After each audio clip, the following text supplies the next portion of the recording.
بسم الله الرحمن الرحیم. قدرمنو د انګلیسي د زده کړې مینوالو علامه خوشحال آباد لره دوستانو، په تیرو سبقانو کې موږ د انفارمیشن کوشنز یا WH کوشنز د دې الفاظ ویلي و، پر دې باندې موږ جملې جوړې کړې نه وې. صرف موږ یس نو کوشن ویلي وله. یس نو کوشن هغه وای چې په یس او په نو باندې جواب هغه موږ ویلی سو. نور د هغه سوا خواته موږ نه د چا څه پوښتنه کوی سو، نه یو چاته د یو شي معلومات ورکوی سو، نه د یو چاته دا ویلی سو چې ته څوک یې، نه یو چاته دا ویلی سو چې هغه څوک دی، نه یو چاته دا ویلی سو چې دا د چا دی، نه یو چاته دا ویلی سو چې ته چیرې یې، نه یو چاته دا ویلی سو چې دا چش دی. دا ټول شیان چې دي دا یوازې په انفارمیشن کوشنز کې دا مکمل زده کیږي. دوستانو نن صرف دومره قدر کومه چې تاسې صرف په دې باندې سر خلاص چې انفارمیشن کوشنز داسې استعمالیږي. نور زیاتو په دې کې ځکه نه کوو چې د دې تړاو د ټینسو سره دی. ټینسونه موږ ویلي نه دي چې موږ کله ټینسو ته داخل سو موږ ټینسونه ووایو، بیا به موږ ته په دې کې ډېره اساني وي، یو ډېر اسانه ترتیب به راته وي، ځکه زموږ به دلته سر په خلاص سوی وي. موږ به په دا پوهېږو چې دا لفظ د دې شي دپاره استعمالیږي. راځو اول لفظ ته چې وټ دی. وټ معنا څه یا څه شي. وټ استعمالیږي د شیانو دپاره. وټ استعمالیږي د غیر ذوي العقول او غیر ذی روح شیانو دپاره. هغه شیان چې ژوند نه لري، هغه شیان چې عقل نه لري، د دې دپاره چې شي استعمالیږي وټ. نو وټ موږ استعمالوو. زه ستاسو پوښتنه کوم چې وټ از دس. وټ از دس دا چش دی. وټ از دس. دس خو په یاد دی چې هغه د اشارې دپاره و، یعنې نږدې شي ته ویل کېږي. دس معنا دغه نږدې شی. وټ از دس دا چش دی. لرې شي دپاره وټ از دیټ هغه چش دی. وټ از دس دا چش دی. وټ از دیټ هغه چش دی. د نږدې شي دپاره جواب اټ از ا فین، اټ از ا بوک، اټ از ا ټیبل. د نږدې شي دپاره دا جواب سو. او د لرې شي دپاره به بیا څه شي وایه؟ ډیټ از ا بوک، ډیټ از ا فین، ډیټ از ا موبایل. ګوره د لرې شي دپاره به بیا ډیټ استعمالی. دا سو وټ. په دې کې زیاتوب ځکه موږ نه کوو، په دې کې ډېر سوالونه راځي، د ټیم په اړه راتلی سي، د نورو شیانو په اړه باندې راتلی سي. زیاتوب ځکه نه کوو. ما تاسو ته وویل چې موږ ټینسونه نه دي ویلي. ویچ. ویچ استعمالیږي دپاره د انتخاب د یو شي، یو شی معلومول. ډېر شیان پراته دي، زه تا ته وایم چې راسه په دې کې کم یو ښه دی، په دې شیانو کې کم یو ښه دی. ته به ما ته بیا یو شی راپورته کوې، د هغه پوښتنه به زه په چیش سره کوم؟ په ویچ سره کوم. اوس څنګه؟ ویچ موبایل. ګوره ویچ موبایل از ګوډ. ویچ موبایل از ګوډ. په ویچ پسې به دستي هغه نان ولګوې چې هغه ته یادوې، کوم شی غواړې کوم شی یادوې. ویچ بوک از ګوډ. ویچ پین از ګوډ. ګوره هغه نان به دستي په ویچ پسې ولګوې چې ته یادوې ستا کوم شي ته ضرورت یې، کوم شی انتخابوې. اوس زما درته ویل ویچ پین از ګوډ. کم کلم په دې کې ښه دی؟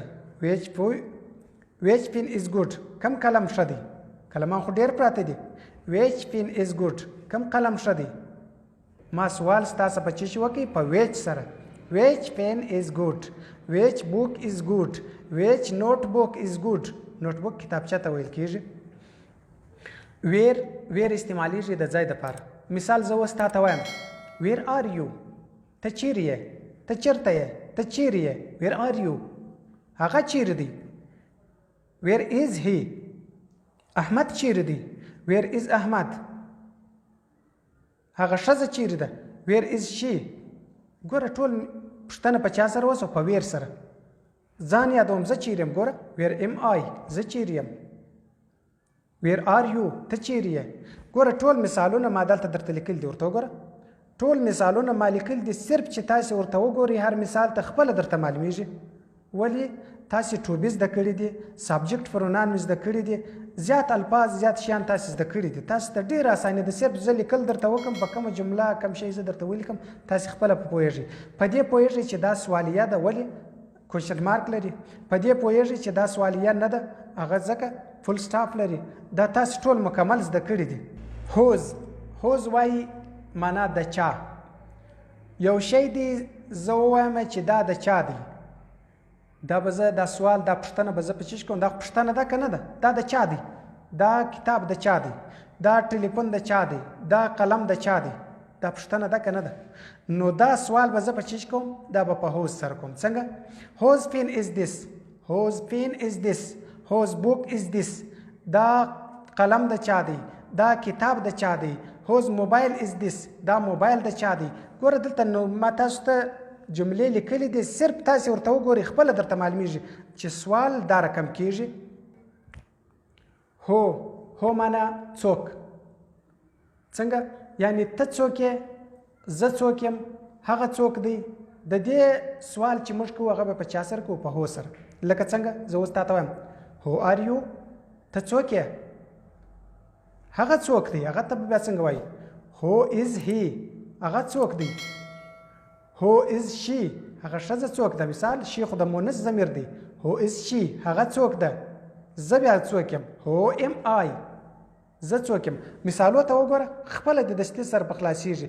تاسو ته ضمیرونه ټول معلوم دي. سابجکټ پرونان باندې تاسې پوهېږئ چې د متکلم دپاره یعنې د ځان دپاره، د مخاطب دپاره یعنې ستا دپاره، د غایب دپاره چې موجود دلته نشته، هغه ټول تاسو ته معلوم دي. خپله به پوهېږئ. دلته خالي بورډ ته وګورئ. وای چې دی، وای د علت دپاره دی. معنا ولې. یو کار کوې، ته ولې داسې یې، ته ولې خاندې، ته ولې ژاړې، ته ولې خوشحاله یې. دا به موږ په چا پوښتنه کوو؟ دا پوښتنه به په وای کوو. وای ته ګوره، وای آر یو هاپي، ته ولې خوشحاله یې. وای از هی هاپي، وای از شي هاپي، وای از عبدالله هاپي. ګوره دا ټول مثالونه دا د چا سو؟ ولې خوشحاله دی. زه ولې خوشحاله یم، ته ولې خوشحاله یې. د ځان دپاره به څنګه وای؟ وای ام آی هاپي، زه ولې خوشحاله یم. ګوره وای د پاره د ولې یعنی د علت دپاره دی. دا زما د خوشحالۍ سبب چیش دی. زه ولې خوشحاله یم، ته ولې خوشحاله یې، دی ولې خوشحاله دی، دا ولې خوشحاله ده، عبدالله ولې خوشحاله دی. ګوره دا ټول چې سو دا د علت د وایي څه علت په دې کې شته چې دا خوشحاله سو. دلته بورډ ته وګورئ بیا مې په دې سر خلاصېږي چې هره جمله ما ځانته لیکلې ده. صرف سوالیه جملې مې لیکلي دي، جواب مې نه دی لیکلی. نو دا په دې وجه باندې چې تاسې جواب ته د ټینسو وروسته چې داخل سي باره به په جواب پوه سي، سر به مې په خلاص سي، الفاظ به مې زده سي. بل هاو معنا څنګه. څنګه ته څنګه یې، هغه څنګه و، ورور دې څنګه و، هغه پلار دې څنګه و، هغه بل څنګه دی. ګوره دا ټول دا پوښتنه موږ په چا کوو؟ په هاو باندې به کوو. مثال هاو آر یو، ته څنګه یې. هاو آر یو، ته څنګه یې. هاو از هی، هغه څنګه و. هاو از هی، هغه څنګه و. هاو ام آی، زه څنګه یم. ګوره دا مثالونه ټول بیا دلته ورته وګوره چې دلته بورډ ته وګورې. په بورډ باندې چې کومې جملې لیکل دي دستې دي سر په خلاصېږي. صرف دومره مې تاسو ته راهنمایي وکړه چې ستاسې سر په خلاصي. نور اوس تاسې په پوهېږئ ځکه تاسو ډېر پرمختګ کړی دی. تاسې لفظ ویلی سئ، تاسې شیان پېژنئ، ور پېژنئ، نان پېژنئ، شیان ډېر پېژنئ. نو تاسو ته ورځ په ورځ اساني راځي. چې ټینسو ته داخل شو بیا به نوره وسایي درته راسي.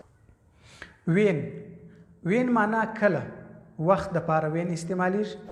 مثال زه اوس تاته وایم اختر کله دی، جمعه کله ده، روژه کله ده. ګوره دا پوښتنه زه درڅه کوم چې دا کله ده، نو ته به ما ته څه وایه؟ ته به باره راته ووایه چې په پلانې ورځ جمعه ده، پلانې ورځ روژه ده. اوس زه تا ته څنګه وایم؟ وین از فرایډې، جمعه کله ده. وین از عید، وین از عید، اختر کله دی. دا رقم هر لفظ چې جملو ته وګوره خپله دې سر په خلاصېږي. دلته بورډ ته وګوره، په بورډ دې خپله سر خلاصېږي. دا د کله کله لفظ چې راځي دا په چا سره راځي؟ په وین سره. دوستانو یو هم دی. هم ځکه موږ نه استعمالوو اوس فی الحال هغه مفعوله دی، هغه د مفعول دپاره دی. مثال دی ته د چا سره تللی وې، ته د چا سره خبرې کوې، ته د چا سره ناست وې. ګوره دا الفاظ دا مفعولي لفظ جوړیږي. د چا سره، هم معنا د چا سره. پر دې باندې جملې ځکه نه درته جوړوم چې په ټینسو کې داخل سو، د هغه څخه وروسته به بیا په دې باندې ستاسې سر خلاصېږي. دوستانو چې تاسې ټینسو ته داخل سي، ټینسونه به په یو داسې ښایسته انداز کې درته ووایم چې بالکل به نه په سینټر کې داسې په مورنۍ ژبه باندې ویل سوي وي، نه به مې دونه سر په خلاص سوي وي، نه به یو بل استاز و شاګرد ته دا رقم ویلي. انشاءالله په ډېر ښایسته انداز کې په ډېره وسایي به مې سر در خلاص کړم. ګر سره به داسې ووایي چې دا ټینسونه خلکو موږ ته ډېر ګران کړي وو، دا څونه اسانه دي. داسې به تاسې ما ته ووایاست 95 پیسه ده، په 100 پیسه ده کې 95 پیسه ده انګریزي چې ده هغه ګرامر دی. چې ګرامر یو چا زده کړي 95 پیسه د انګریزي زده کړه، 15 پیسه ده پاته سوه. هغه 15% دا نور الفاظ دي چې نور الفاظ زده کو نو 100% یعنی مکمل انګریزي زده سوه چې ګرامر د یو چا نه زده ګرامر چې د یو چا نه زده انګریزي نشي زده کوی چې ګرامر زده سو ټینسونه زده سو بالکل به په انګریزي باندې پوه سي په خبرو باندې به پوه سي د یو چا سره به مجلس وکړي یو څوک به دا وایي چې د هغه ګرامر څه معنا دا ټینسونه څه ګټه موږ ته کوي دوستانو ټینسونه دا ګټه موږ ته کوي یو خو موږ ته وختونه راپېژني زمانې ماضي زمانه یعنی تېره زمانه اوس زمانه راتلونکې زمانه یو خو دا راپېژني دویم په دې زمانو کې بیا موږ کار کوو یو دا کار دی چې موږ د پخوا څخه شروع کړی دی اوس هم شروع دی یو دا کار دی چې اوس دستي موږ شروع کړی دی یو دا کار دی چې پرون موږ کاوه بیرته مې پرېښوی یو دا کار دی چې موږ سبا کوو بیرته یې پرېږدو یا سبا کوو پسې روان یو ګوره دا کارونه چې دي دا د هر یوه دپاره یو لفظ دی د هر یوه دپاره ځان ته استعمالیږي نو دا بغیر ټینسو موږ نسو کولی دوستانو نو دا 95% ده چې ټینسونه موږ ته پیدا کوي هغه په دا وجه باندې کوي 5% صرف یادول دي لفظ یاد که مثال اوس ایټ خوراک ته وایي چې خوراک دې یاد کړي په ټینسو ته دې واچوئ دا به هم ته دا ووایي چې ما وخوړل زه یې خورم هغه وخوړل هغه یې خوري هغه نر یې خوري هغه ښځه یې خوري هغه به یې وخوري ګوره دا ګرد به په هغه ځای کې به استعمال شي یو ایټ لفظ دی دوستانو یو بله خبره مې درته کړې وای چې زه به په هر سبقه کې تاسو ته لس ورزونه لس لغات درکوم لس لغات د دې دپاره چې اوس موږ ټینسونه ووایو چې ټینسونه موږ وویله بیا موږ لغات زده نه وي بیرته زموږ څه لغات یادېدل غواړي نو چې د هر سبقه سره موږ لس لغاته یاد کړو بیا به په انګریزي کې موږ پرمختګ وکړو هغه لس لغاته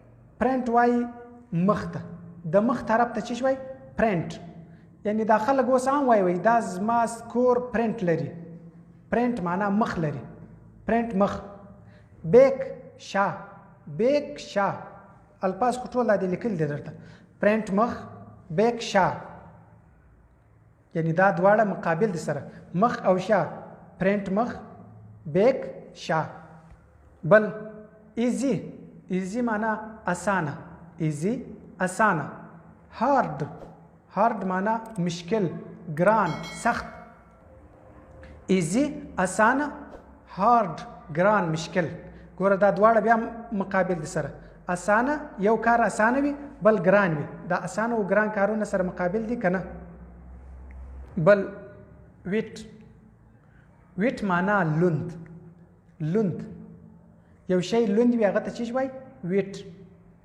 وچ ته بیا څه وایي ډرای ویټ لوند ډرای وچ ګوره دا دواړه سره مقابل دي لوند او وچ ویټ ډرای او بل کوشن وایي سوال ته سوال پوښتنه کوشن انسویر وایي جواب ته سوال جواب بیا سره مقابل دي کوشن انسویر سوال او جواب ټي وایي چای ته چاوي دې ته څه وایي ټي دا لفظ مې ذکر اخیستی دی چې زموږ پښتانه ډېر د چای شوقیان دي نو ټي چای ته وایي رن ځغستل منډه وهل چابک تلل دې ته څه وایي رن واک سوکه تلل دي خو سوکه دي د پر طبیعت سوکه روان دې ته واک وایي دوستانو دا به ستاسو دپاره بیا په راتلونکي کې ډېره وسایي